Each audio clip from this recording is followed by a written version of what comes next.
पटना की सड़कों पर लाठियां बरसी, चीखें उठी और इंसाफ मांगते युवाओं को जवाब मिला जुल्म की शक्ल में। बिहार विशेष सर्वेक्षण के हजारों कर्मचारी आज जब अपने हक की आवाज लेकर राजधानी में उतरे तो सरकार ने उन्हें गले नहीं डंडों से जवाब दिया। क्या यही है सुशासन? क्या रोजगार मांगना अब अपराध है? लहूलुहान हुए सपने और सत्ता के कानों में गूंजती एक ही आवाज, स्थायी नौकरी चाहिए, भीख नहीं। नमस्कार, मैं हूं अंचल सोनी और आप देख रहे हैं राजीव टाइम्स। दरअसल बिहार की राजधानी पटना एक बार फिर आक्रोश की आग में जल उठी। राज्य भर से आए हजारों विशेष सर्वेक्षण कर्मियों ने आज भाजपा कार्यालय के बाहर जोरदार प्रदर्शन किया।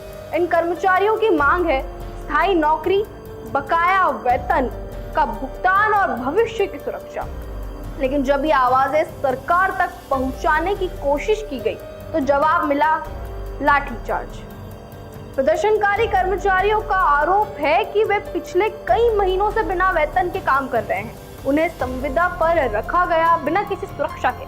हजारों की संख्या में ये युवक युवतियां राज्य के कोने कोने में जमीन का सर्वेक्षण कर रहे हैं, लेकिन बदले में उन्हें न तो नौकरी की स्थिरता मिली, न ही मेहनत की पक्की मजदूरी।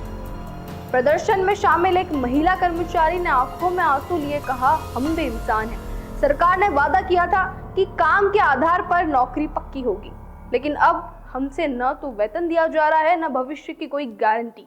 एक अन्य प्रदर्शनकारी ने कहा कि अगर अपनी मांग रखना गुनाह है तो हमें जेल भेज दीजिए। मामला तो उस वक्त और भड़क गया जब प्रदर्शन कर रहे कर्मचारियों पर पुलिस ने लाठीचार्ज कर दिया। दर्जनों घायल हो गए, कुछ की हालत गंभीर बताई जा रही है। प्रदर्शनकारियों ने साफ कहा कि वे शांतिपूर्ण ढंग से अपनी बात कर रहे थे, लेकिन सरकार ने उनके जख्मों पर नमक छिड़कते हुए पुलिस में हमला करवाया।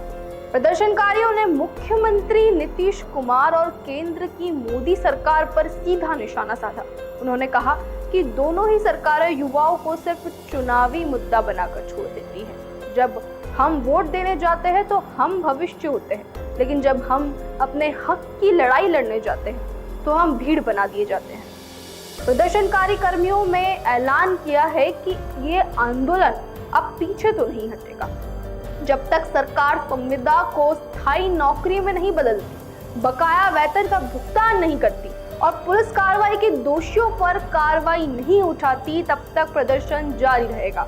एक घायल कर्मी का कहना रहा कि अब या तो हमारी नौकरी पक्की होगी या फिर सरकार हमारी बेरोजगारी का बोझ उठाएगी। इस घटना ने बिहार की राजनीति में कई बहस को जन्म दिया है। क्या ये वही सुशासन है जिसकी बात नीतीश कुमार करते हैं? क्या केंद्र की सबका साथ सबका विकास नीति में संविदा कर्मचारी शामिल नहीं है?